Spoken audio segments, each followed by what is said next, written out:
transparency, I must say, is key to a successful marriage. And it'll come out, right? So Yes. I mean, cheer.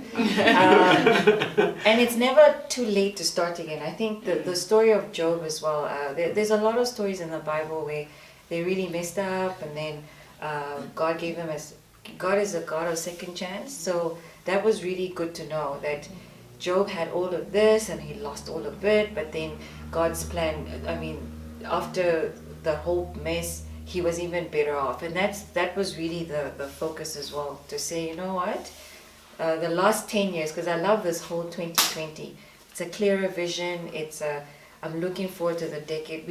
We did our mistakes in the last decade, but we are looking forward to the new decade, and that's the shift in mind for me. That's also what has helped. So every time the enemy tries to bring back those memories, I'm just like, it's a new decade. Yeah. It's a reboot. We're moving forward, and it's good because he will remind you, right? So every day you just talk back. Yeah. One thing that I've learned from my personal experiences, I mean, the fails in my life is really, God really helped me to just get a perspective, fresh perspective about the mistakes that I make, to see them as like a beautiful opportunities, to do it over again, and to do it better. God can take that beautiful mess and make it into something beautiful. I mean, you guys are sitting here, and you can now tell us, about your experiences, in which will be able to encourage other people, not just to encourage, but also to allow other people, either they're married or they want to get married, or they're planning their finances, say, no, do this, don't do this. Transparency is key, and all of these things that you guys are talking about. So, and accountability. I think we've started, we call them Money Monday Talks. So every Monday we sit, we come back, we review the plan, we come with the receipts. Okay, what did you spend on? Like so that we are focused on a plan to reduce this debt and ensure that we're debt free, like in 2-3 years. So that's really also help, is to hold each other accountable, because what has happened is that, like I said before, it's very easy to go back to default. And that's where the inconsistency came in. With you would do a budget and then you don't, because you're not holding each other accountable, and there's no intentionality. Yeah, and also, I mean, you've had 20-something years of doing finances on your own as a single person with your habits. Mario did the same too. So when you take two people, bring them together to become one person and to unify finances, I'm sure it's going to take a while, to just let go of the old habits and to have unified, not just finances, but also way forward, or way of doing things. So. I just want to say that it doesn't matter. It's one thing to stay where you are, and it's one thing to pick yourself out of it. So really, at the end of the day, it's a decision you need to make, because there's no mess too big that you can't get out of it. I mean, within the period of 10 years, we were able to have 2 cars paid off. After losing one, we had 2 cars paid off, and we gave them freely away, both 2 cars. Wow. We just blessed people. We say, you know what, you can have that, you can have that.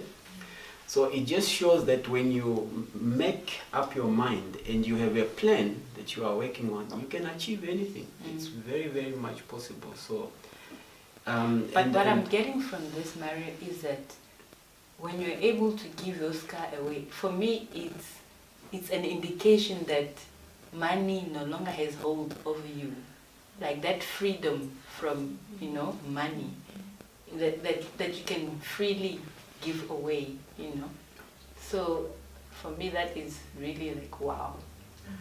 Well, it's so true, but I think it also comes down to the values, that you set, because as a couple, we put certain values, that we stick to. And simple things like every year we almost empty our wardrobes and we give away, our clothing to the less privileged. And it's something that we install in our kids also, that they should not become attached to materialistic to things. Wow. You must be able to live with just what you need. You don't have to have all these things that are really, and I think life is much bigger than possessions at the end of the day. So it's one thing that I think it's one of those things that you constantly have to train yourself, that you don't want to get to a point where you are so attached to physical material things that they start to define who you are and all that. So I think sometimes we make these deliberate decisions or actions just to make sure that we keep that out of our lives. Wow, you guys inspire me. I mean, I love your values as a family. Thank you. Thank you so much. Thank you. Thank you. No pressure. No. Thank you. I mean, look. So one of the proverbs and one of the biggest drivers that really helped us to come out of the rut, and that's one of the things that is our biggest motivator in terms of our finances and why we decided to really make a deliberate action to come out of debt is the Proverbs that says, a good person leaves an inheritance for their children's children, but a sinner's wealth is stored up for the richest. And then the other one says, Ecclesiastes 11:12 says, invest in 7 ventures, yes, in 8. You do not know what disaster may come at hand. But the biggest driver is that we want to create wealth for our children's children. And the only way to do that is to live within your means, stay out of debt, and really work hard to ensure that our grandkids, we leave a legacy for them. So I think that's really also one of the biggest drivers that really has helped us to come out of the rut. Yeah. I just want to add on, as a young couple, sometimes it's easy to be tempted to try and live a life of friends around you or other couples that you see, or try to make certain lifestyle. And with such, it can lead you into further debt because you are running a race that you don't know where it started. So I think we started to find more peace and to have more control over our life and our finances when we started to live the way we want to live life and make decisions, make choices. If we can't afford a dinner, we'll tell people we can't join you for dinner. It's okay. Yeah. You don't have to put appearances, to try and say, oh yeah, we can also make it there. But if it doesn't fit in your budget, decline. There's no harm in it. Now, when you say that, now I remember a couple of years ago, also in our early stage of marriage. So I'm not really sure if it was a matter of can't afford it, but yeah, when it comes now, trying to have the same mindset towards marriage. My husband, he's a very, he likes to keep money, he likes to save. He likes to save. So even though he would know exactly how much is in all his bank accounts to the dollar, maybe to the 100. So, and I'm just like, just for one swipe, without checking the balance. So I remember going out for dinner. We did it a couple of times and would share a drink and a meal. So we buy, let's say for instance, we buy juice. We order one juice or cool drink or whatever, and then one plate of food, and then we see which plate maybe has the most food but still affordable. Yeah. And so we order that plate and our drink, and then we ask for tap water. So we and I'm just like, Jesus, save me. But it has now improved. We can go into a restaurant without, really, I mean, we put aside, the amount of money that we intend on spending, and we go into a restaurant and we eat and we drink without looking at how much, or whether we should share a meal or not. So one can also be on the extreme side of, you know, saving money if there's such a thing. So yeah.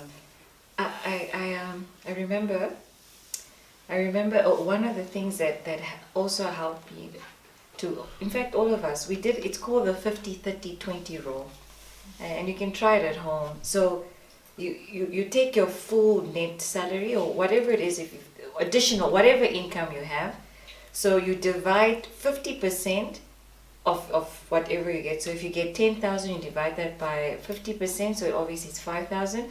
So that 5,000 should be for your needs. So needs are like Maslow needs: shelter, food, things that you have to pay, right?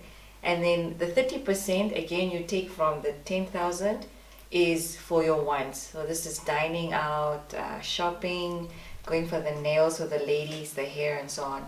And then the 20% is then for emergency fund, like the saving, right? We looked at the paper, we looked at each other, we're like, oh my gosh, we're living outside our means. So there's only two ways. It's either we make additional income so that we can fit, especially like the needs and the wants, and that's where like the eating experience, as much as eating is an experience, it's we need to painfully divorce each other from that habit for a while, because that it's not helping. So it's stuff like that is helping us, and it helps with the Monday talks, because then we constantly check that we are in the 50-30-20 rule, and that is a journey, and that's the nice thing about it. It's a journey, and you must enjoy the journey. You must allow yourself once in a while to go overboard, but still stick to the plan when you go off. Yeah, I really like the Monday talk, because not only does it give you an opportunity to talk about money, but also it gives you just to talk about what you have weren't able to talk about, you know, in the past week. Yeah, so I like that Monday talk. And Maria, is there anything else that you'd want to? Yeah, you know, I look at myself and I'm like, you know, a young boy who didn't have financial knowledge, information. Now, you know, out of my head I can tell what the interest rate that I'm paying on everything. I know what my balance, I can tell you out of my head when will I be able to pay whatever I'm paying. So I wake up every day, I look at my spreadsheet and I'm like, wow, okay, I'm making progress. Every month I look at my deductions, I check everything, I see my balances, if there's any change in any interest, maybe it's gone up, it's gone down. I also adjust on my spreadsheet and I rerun the numbers. So I'm like, you know, wow. It's such you feel freedom to have control. And I've realized that once you get control of your finances, it changes your complete life. You feel so much in control. So it's possible. It can be done. I'm walking the journey. I don't know everything yet. I'm not there yet, but I'm not where we used to be, you know, when we started. We are still, it's a journey I think that we're not going to stop. I'm loving it. Yeah. So one last question. What would you tell someone who is in trouble in their marriage right now because of finances? They are on the bridge of divorce because they just don't see a way out. What would you tell them? Well, I'll tell you what worked. I'm not going to tell you what didn't work for me. So I'll tell you first, from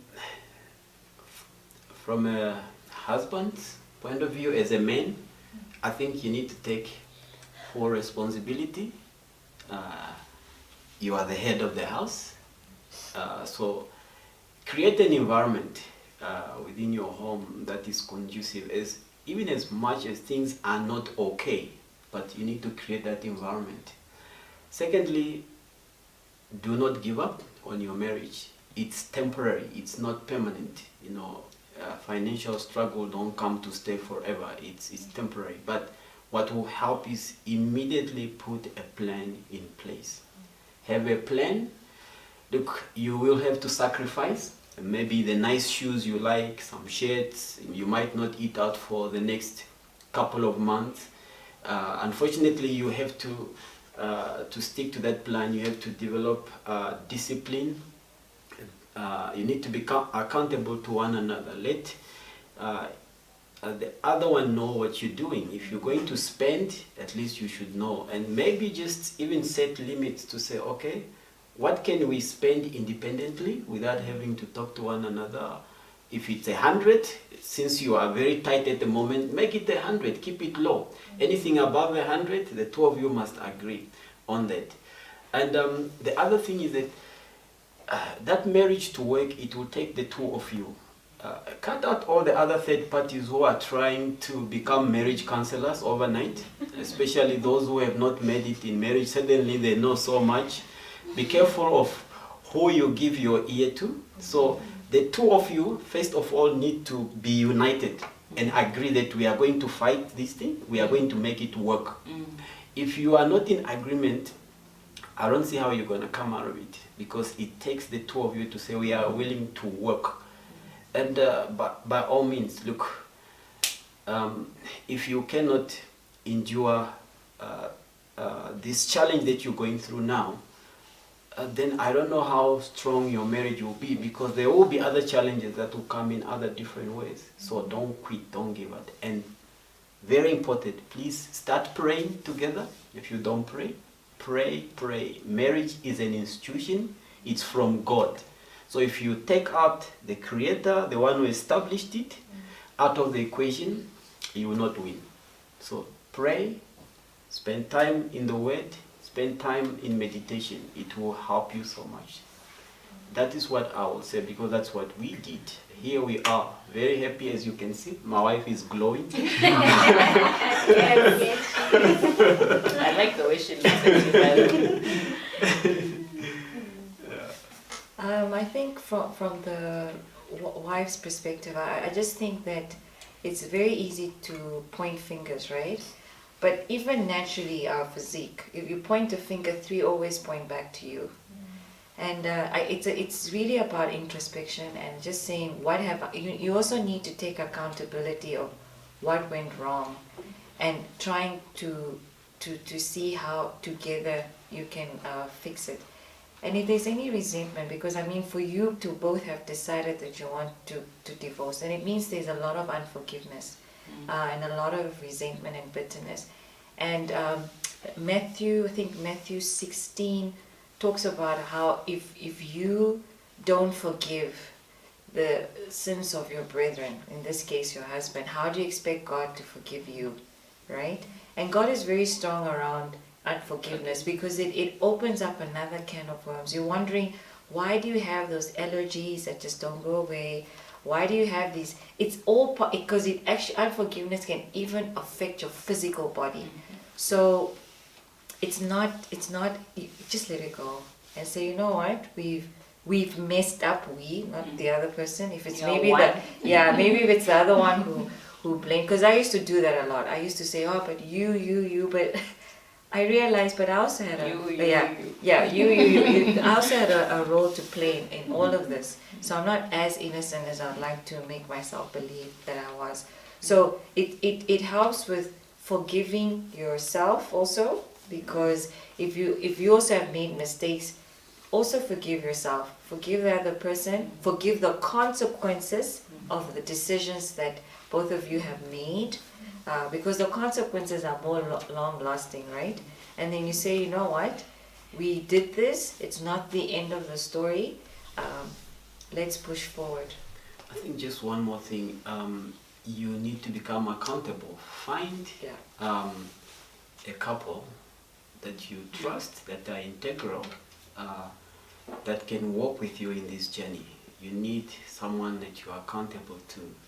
That you feel comfortable to talk about, that you can be vulnerable, and then they can really help you work through this journey. So I think that is very important. It's good that you say that, to find an accountability partner or couple that you can share this with. If I would add on to that, is probably also just to maybe there's someone sitting here and they have debt, or they're in debt or big trouble that their spouse doesn't know about, you know, and this thing sometimes can eat you up. And I just want to encourage you, you know, just come forth with whatever you're dealing with. Open up to your spouse, and if you're afraid to open up, or if you don't think that it's not going to, if you think it's not going to go well, I would encourage that maybe you get a third party that you trust, like you said before, maybe a couple or even a counselor that can sit in, you know, in your meeting to mediate the meeting, you know, so that they can also bring a perspective, so that you can have a safe environment where the two of you can talk, you know, about the issue, but open up, because transparency is key to intimacy in marriage. Thank you so much. Thank you for Thank having you. us. Thank you for having us Yeah. on Conversations. We look forward to coming back. And we are back on Conversations. We are still talking about the topic of financial infidelity. As I said before, I am here with Nyaradzo Chahuruva, who is a certified financial educator. So Nyaradzo will just share some points with us about, you know, just how to manage your finances in marriage. Yeah, thanks a lot, Emily. You know, I think what is very important for us to know as, can I say, as Africans, before we talk of many other things, is we were hardly taught how to manage our finances. From the time we are born until through school, the school curriculum does not talk about managing personal finances. Maybe the best you can do is to learn how to manage business monies or accounting for business, things like that. So we really were never taught how to manage our money, and we do not blame our parents for it. We don't blame the school for it, because they probably didn't know any better. So as we were just hearing the conversation with Mario and Mona, you then have to make a decision that this is now how I want to live my life, or how I want to manage my finances. So we all have different incomes. We earn our monies differently. Some really go to the office and work for it. Some, it's manual labor. You go out there, you're digging, or you're building something for you to get your money. And now what happens when you get that money?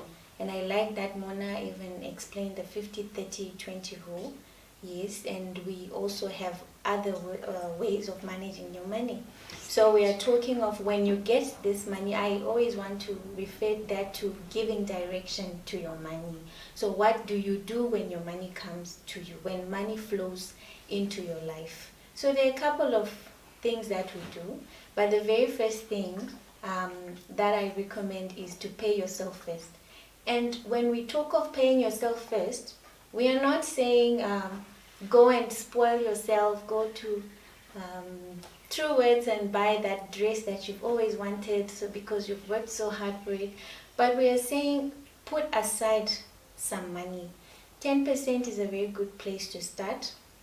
Put aside some money for you, for your future, or for your future self, because a rainy day will come, or emergencies pop up, and by nature emergencies, when they come, they are very expensive, they are costly, and that's when you end up going out there borrowing money. So before anything else, put money aside, or save, or pay yourself first.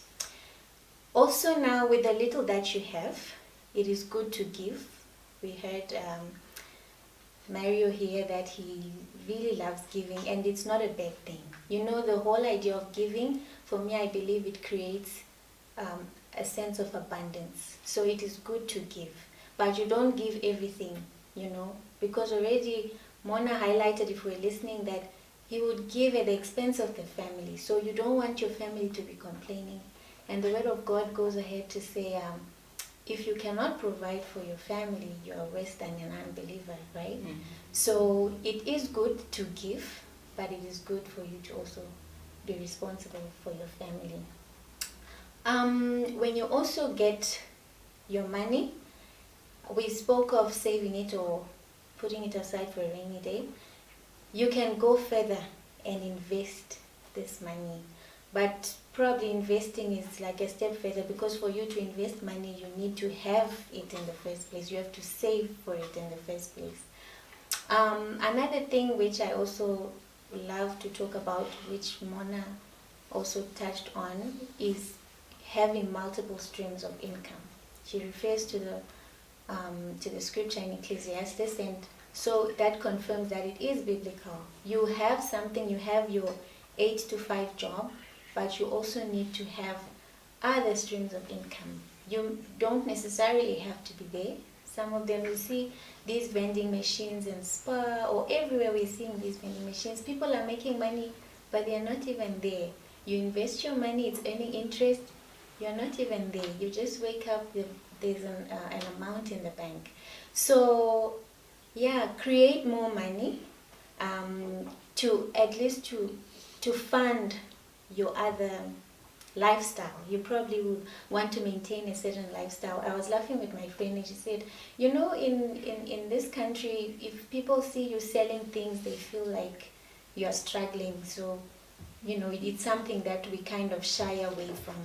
But this is how the wealthy make their money. They don't have one stream of income. They have multiple streams of income. So you can have your salary which you're earning, but you also need to have more money.